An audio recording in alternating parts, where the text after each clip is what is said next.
Hello student, welcome to coherent English classes. मैं हूं आपका इंस्ट्रक्टर मोहम्मद ज़ियाउल्लाह कमर। आप देख रहे हैं हमारे YouTube channel coherent English classes. और आज इस वीडियो के अंदर हम लोग डिस्कस करने जा रहे हैं बिहार स्कूल एग्जामिनेशन बोर्ड के 12th की इंग्लिश की किताब जो है रेनबो पार्ट 2, उसके चैप्टर नंबर 6 द आर्टिस्ट, जो कि सीगा नोया, जो कि जापानीज़ एक राइटर हैं, उनकी द्वारा लिखी गई एक शॉर्ट स्टोरी है द आर्टिस्ट नाम की, जिसको बिहार स्कूल एग्जामिनेशन बोर्ड के 12th की जो इंग्लिश 100 मार्क्स उसमें पढ़ना होता है। तो आज उस वीडियो को हम लोग उसमें जो है हम लोग डिस्कस करेंगे। सबसे पहले ऑथर के इंट्रोडक्शन को लाइन बाय लाइन ट्रांसलेट करेंगे, एक्सप्लेन करेंगे, और इसके जो पैराग्राफ है उसको भी हम लोग देखना स्टार्ट करेंगे। तो आइए स्टार्ट करते हैं द आर्टिस्ट बाय सीगा नोया। इससे पहले कि हम वीडियो को आगे बढ़ाएं, हम आपको एक इन्फॉर्मेशन दे देना चाहते हैं कि बिहार स्कूल एग्जामिनेशन बोर्ड के अगर आप टीचर हैं या स्टूडेंट हैं तो हमारी गेस्ट पेपर भी निकलती है, जो कि हिंदी और इंग्लिश के लिए निकलती है।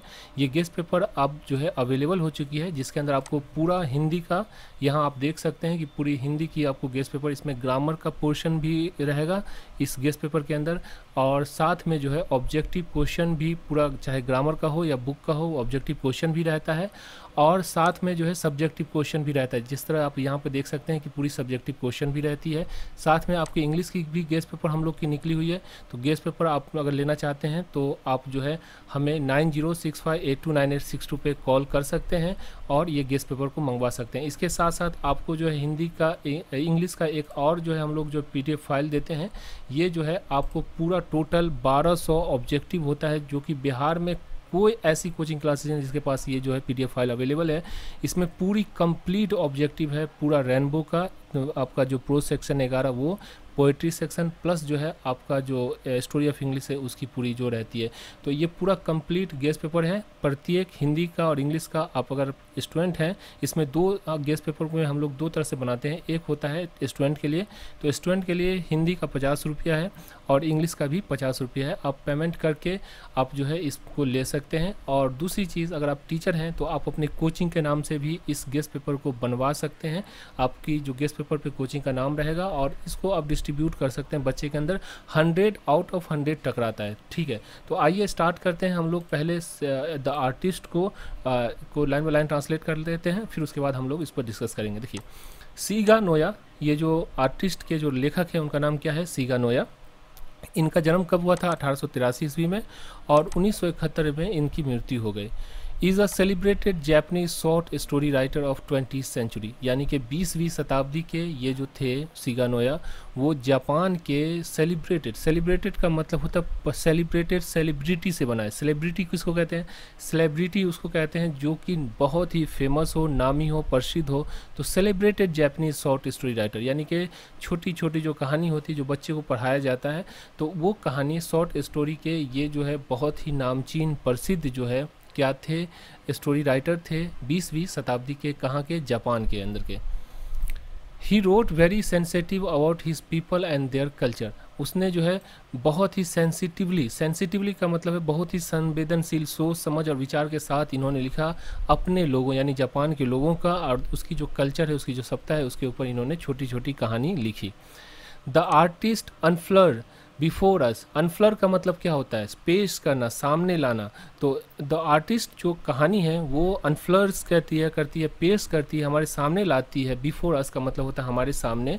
The world of talented Japanese boy, एक जो है जापान का एक छोटा बच्चा जो कि टैलेंटेड है, बहुत ही प्रतिभाशाली है, जिसका नाम क्या है? सेबी। तो सेबी जो एक जापान का छोटा बच्चा है, उसकी जो है कहानी, उसकी जो है आत्मगाथा जो है उसको सामने लाती है किसके अंदर? द आर्टिस्ट के अंदर। It show how the adult world often cause damage to such talent. ये दर्शाता है कि किस तरह से जो है जो हमारा जो जवान तबका है, मतलब हमारे जो बड़े हैं, वो हमारी जो टैलेंट है, यानी छोटे बच्चे की जो टैलेंट है उसको डैमेज कर देते हैं। तो इस कहानी के अंदर जो है दर्शाया गया है। फिर जब कहानी को पढ़ेंगे तो हम आपको पूरा एक्सप्लेन करेंगे। तो आइए लाइन बाय लाइन ट्रांसलेट करते हैं इस कहानी को, द आर्टिस्ट को। पैराग्राफ नंबर 1 को देखिए। सेबीज पेरेंट्स न्यू, यानी कि सेबी के जो अभिभावक थे, उनके जो माता पिता थे, उनके जो गार्जियन थे, वो जानते थे that he often went out to buy himself gourd, कि वो अक्सर, वो अक्सर जो है वेंट आउट, बाहर जाया करता है, टू बाय खरीदने के लिए हिमसेल्फ अपने लिए गॉड मतलब कि कद्दू, मतलब जो गोल कद्दू होते हैं उसको हम लोग क्या कहते हैं, गॉड कहते हैं, ठीक है। तो ये गोल कद्दू को बाहर खरीदने के लिए वो जाया करता है। इसके पिताजी और इसके जो माता पिता है वो जानते थे। He got them for a few yen, वह मतलब जो सेबी है उसे ये कुछ जापानी मुद्रा येन कहलाता है। तो ये जो कुछ जापानी मुद्रा है येन, उसमें खरीद लेता था, थोड़ा सा पैसा देकर इसको खरीद लेता था कद्दू को। And soon had a sizeable collection, और धीरे धीरे बहुत ही जल्दी, मतलब सून का मतलब बहुत ही जल्दी, he had a sizeable collection, उसको कुछ ही समय में उसके पास जो है साइजेबल कलेक्शन का मतलब हो गया, साइजेबल का मतलब अच्छा खासा, तो साइजेबल कलेक्शन हो गया, बहुत अच्छा खासा जो है जखीरा हो गया, बहुत अच्छा खासा जो संग्रह हो गया किस चीज़ का, कद्दू का, ठीक है, किसके पास, सेबी के पास।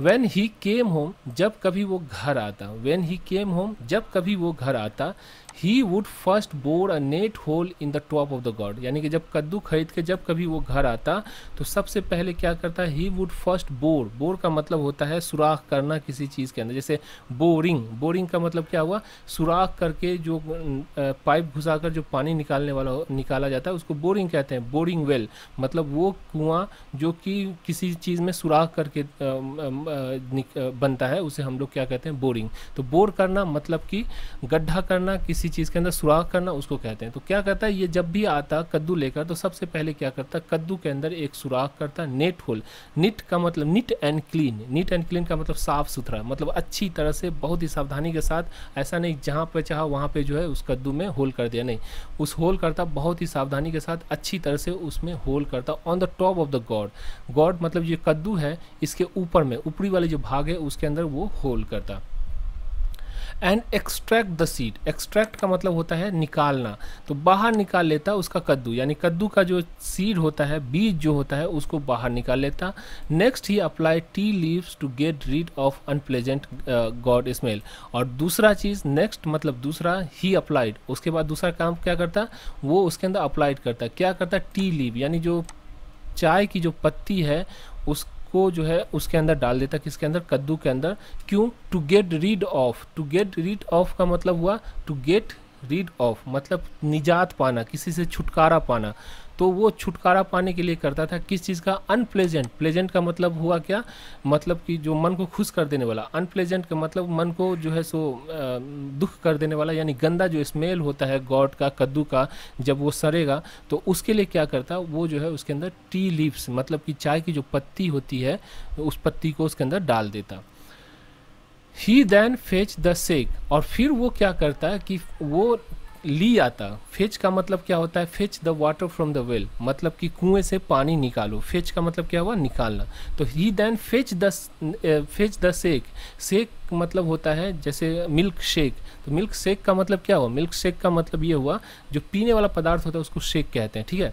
तो वो क्या करता है, फिर जो है वो शेक लेकर आता, शेक क्या चीज़ था, यहाँ देखिए, जब से ये सेक क्या होता है, ये जो है सो चावल का बना हुआ होता है, और ये समझिए जो चावल से जो हम लोग शराब बनाते हैं उस तरह का जापान के अंदर एक है कि चावल को पकाकर उसको जो कुछ दिन के लिए छोड़ देते हैं, फिर उसमें जो है अल्कोहल होने की वजह से उसके अंदर जो नशा आता है, तो जापानी लोग इसको जो है सुबह में पीते हैं, तो उस सेक को लेकर आता था, which he had saved out from the drag of his father cup and carefully polish the surface, जिसे और ये जो सेक था उसको कहाँ से ड्रैग किया था, कहाँ से निकाला था, वो अपने पिताजी के कप से, यानी जब उसके पिताजी उस सेक को, चावल का बना हुआ जो शराब होता था उसको जब पी लेते थे तो उसमें थोड़ा सा जो बच जाता था उसको क्या करता, वो ड्रैग कर देता, मतलब उस कप को जो है उसमें जो लगा हुआ रहता था, उसके पेंदी में जो बैठा हुआ रहता था उसको निकाल लेता था, कहीं पर रख देता था, और उसको क्या करता था, उसका इस्तेमाल वो इसलिए करता था कि जो कद्दू का जो ऊपरी वाला जो सरफेस है, सरफेस इसको कहते हैं, तो सरफेस ऊपरी वाला जो भाग है,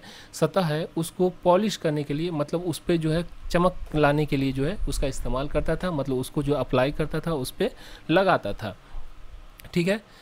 यानी कि जब सेबी के पिता सेक यानी एक जापानी पदार्थ, पेय पदार्थ होता है, मतलब जो चावल से बना होता है, मतलब शराब पी लेते, तब सेबी उस गिलास में बचे हुए एक दो बूंद को, यानी जो सेक का जो बूंद है उसको जमा कर लेता, जिसका इस्तेमाल वो कद्दू पे लेप चढ़ाने के लिए, ताकि पॉलिश करने में चमके, इसलिए जो है इस्तेमाल करता था। और ये रहा आपका प्रोनाउंसिएशन। मैं आपको फिर से बता रहा हूँ, बिहार स्कूल एग्जामिनेशन बोर्ड के अगर आप टीचर हैं या स्टूडेंट हैं तो एक किताब आती है, बिहार की सबसे प्रथम किताब, कोहेरेंट इंग्लिश क्लासेस की तरफ से। ये ट्रांसलेशन का जो चक्कर आप देख रहे होंगे यूट्यूब पे या फिर पब्लिकेशन पे, ये सबसे पहले कोहेरेंट इंग्लिश क्लासेस ने स्टार्ट की है। और ये किताब इतनी बेहतरीन किताब है कि सारी जो आप बाज़ार में देख रहे हैं इसका ही कॉपी आपको मिलेगा। तो ये रेनबो स्नैपशॉट किताब है जिसके अंदर ये लाइन बाय लाइन ट्रांसलेशन, ऐसा नहीं कि पूरा देखिए आप जो बाहर की किताब लेते हैं उसमें क्या होता है, बाहर की किताब में क्या होता है, ये पूरी इंग्लिश को एक बार बड़ा सा जो है लाइन पूरा दिया इंग्लिश का और फिर बड़ा सा लाइन हिंदी का दिया। उसमें क्या होता है कि किस लाइन का क्या माने समझ में नहीं आता है। और इस किताब में क्या होता है कि हर लाइन को छोटा छोटा तोड़ तोड़ के जहाँ तक संभव हो सके उसको बनाया गया। तो ये तो आपका ट्रांसलेशन रहा। और साथ में हम लोग क्या करते हैं, यहाँ पे प्रोनाउंसिएशन भी दे देते हैं। प्रोनाउंसिएशन का मतलब हुआ उच्चारण। जैसे देखिए सेबी पेरेंट्स न्यू डैट, यानी कि सेबी के जो अभिभावक थे वो जानते थे। He often went out to buy himself gourds, इस तरह से इसमें इंग्लिश का प्रोनाउंसिएशन भी दिया हुआ है। तो स्टूडेंट के लिए बहुत ही बेहतरीन है, क्योंकि दो चीज़ आपके अंदर कमी है। पहली कमी क्या है, पहली कमी ये है कि आपको पढ़ने नहीं आता है। तो पढ़ने नहीं आता है, जब प्रोनाउंसिएशन मिल जाएगा आपको तो आप आराम से पढ़ सकते हैं कि नहीं पढ़ सकते हैं आप। तो प्रोनाउंसिएशन भी इसके अंदर दिया हुआ है। और दूसरा जो कमी आपके अंदर है वो है आपको समझ में नहीं आता है, और इसकी वजह से आप इंग्लिश से दूर भागते हैं। आपको अभी एग्जांपल देता हूँ। आज कोहेरेंट इंग्लिश क्लासेज में आज आपको पढ़ा रहा हूँ, आप देखिएगा 1 से 1.5 महीने के बाद मैं यहाँ नहीं रहूँगा, मैं कहीं और जाऊँगा। मालूम है आपको, इंग्लिश की वजह से, ऐसा नहीं कि हम लोग कोई बड़े परिवार से हैं, लेकिन इंग्लिश की वजह से आज we got a salary of 140,000 rupees, यानी कि 1,40,000 की नौकरी मतलब कि आपको मिल सकती है इंग्लिश की वजह से।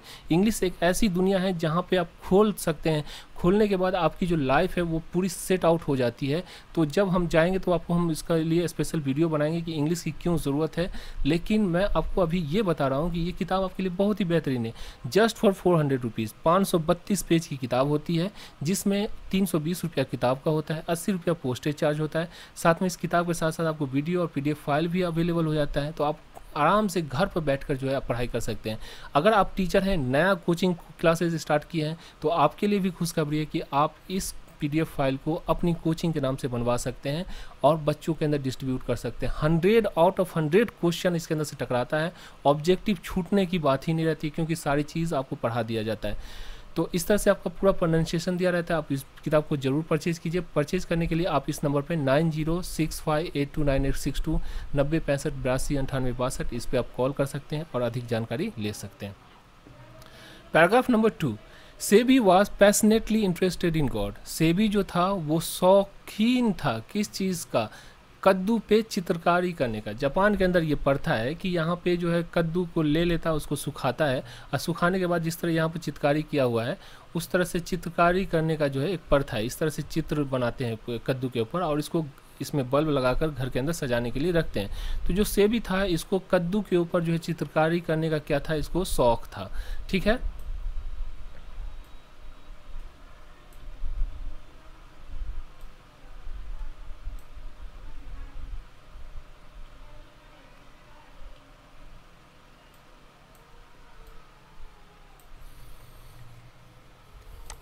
One day as he was strolling, यानी कि एक दिन as he was strolling. Strolling का मतलब क्या है, मटर गश्ती करना। मटर गश्ती करना मतलब बिना किसी काम के कहीं पर घूमते रहना, उसको हम क्या कहते हैं, स्ट्रॉलिंग कहते हैं। ठीक है।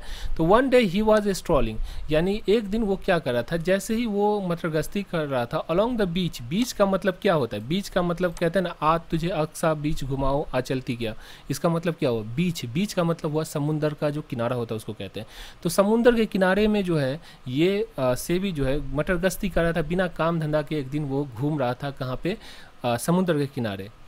Absorb in his favourite subject, और एब्जॉर्ब मतलब लीन, मगन। मगन जो होता है उसको कहते हैं लीन या मगन। तो वो मगन था किस चीज़ में, अपने प्रिय विषय। अपना प्रिय विषय उसका क्या था, उसका प्रिय विषय था कद्दू पे नक्काशी करना। तो वो उसके बारे में सोच रहा था और घूम रहा था कहाँ पे, समुद्र के किनारे में। He was startle. स्टार्टल का मतलब है अचानक जो स्तंभ हो गया, अचानक कोई चीज़ आपके आँख के सामने से गुजरी। जैसे आप चल रहे हैं, अचानक कोई जो सफ़ेद कपड़ा मतलब आपके सामने से गुजरा, तो अचानक आप स्टार्टल हो जाते हैं। स्टार्टल का मतलब होता है चौंक जाना। तो आप स्टार्टल हो गए, मतलब वो जो सेबी था वो क्या हुआ, ही वॉज स्टार्टल, वो स्टार्टल हुआ बाय अनयूजुअल साइट। उसने क्या है, एक अजीब सा नज़ारा देखकर वो क्या हुआ, स्टार्टल हो गया। He caught a glimpse of bald, elongated head of old man hurrying out of one of the huts by beach. यानी he caught a glimpse. glimpse का मतलब है एक झलक. तो उसने क्या किया कि जैसे घूम रहा था बीच पे तो अचानक एक झलक नजर आई. किसकी? एक बॉल्ड मतलब टकला इंसान जिसका बाल जो है टकला मतलब उसके बाल नहीं सर पे वो. And elongated. इलोंगेटेड का मतलब ये होता है, ये जो देखिए सर, देखिए इसका जो सर है वो क्या है, थोड़ा सा लंबा है सर की तरफ से. ये जो है जापान के अंदर लोग बनाते हैं ताकि इस पर जो है अपना जटा वगैरह को डालें और खूबसूरत लगने के लिए जो है इस तरह का जो है सर को लोग बनाते हैं. तो इलोंगेटेड हेड का मतलब वो जो सर लंबा ऊपर से होता है उसको कहते हैं. तो उसने एक आदमी को देखा जिसका बाल सर से उड़ा हुआ था और वो जो क्या था उसका सर जो था वो लंबा था इस तरह से. Head of an old man, एक बूढ़ा आदमी था. हरिंग आउट यानी कि जल्दी से, वो क्या, हरिंग आउट का मतलब हुआ जल्दी से, one of the huts by the beach. और वो आदमी जो क्या हुआ, एक हट मतलब जो झोपड़ी है उससे वो निकला और सेवी ने उसे एक झलक उसकी देखी. व्हाट अ स्प्लेंडिड गॉड, कितना उत्तम कद्दू है. मतलब जैसे ही सेवी ने उसके सर को देखा तो उसको ऐसा लगा कि ये कद्दू है. तो उसने सोचा क्या उत्तम कद्दू है, यानी कितना बढ़िया कद्दू है. थॉट सेवी ने सोचा. The old man disappear from the site. बूढ़ा आदमी जो है वो नज़र से ओझल हो गया. डिसअपियर हो जाना, नज़र से ओझल हो गया. वेगिंग हीज बॉल्ड पाइन पेट, उलझन में अपना जो टकला मतलब अपना जो सर है, जो गंजा सर है उसको खुजलाते हुए. ओनली देन डिड सेवी रियलाइज हिज मिस्टेक, यानी कि जब उस आदमी ने अपने सर को खुजलाते हुए जब गायब हुआ तब जाके सेवी को अपनी गलती का एहसास हुआ कि वो जो कद्दू नहीं था वो बूढ़े आदमी का सर था. And he stood there laughing loudly himself. और जैसे जब उसको गलती का एहसास हुआ तो वो खड़ा होकर खूब ज़ोर ज़ोर से जो है अपने ऊपर जो है वो क्या हुआ, ज़ोर ज़ोर से हंसने लगा. ही laughed all the way home, वह घर तक हंसता हुआ चला गया. तो इस तरह से जो है हम लोग जो है पहला पार्ट का समापन हुआ. आशा करता हूँ आपको ये वीडियो अच्छी लगी होगी. अगर आपने चैप्टर नंबर 1, 2, 3, 4 इसका वीडियो नहीं देखा है तो इसी जो है सो चैनल के प्लेलिस्ट में जाइए. वहाँ पे सारा chapter question answer summary objective सारी चीज़ आपको अवेलेबल रहेगी. एक एक करके हर चैप्टर को आप देख सकते हैं. दूसरे पार्ट में हम लोग जो है फिर अगला जो पैराग्राफ है उसको हम लोग डिस्कस करेंगे. Thank you so much for watching coherent English classes.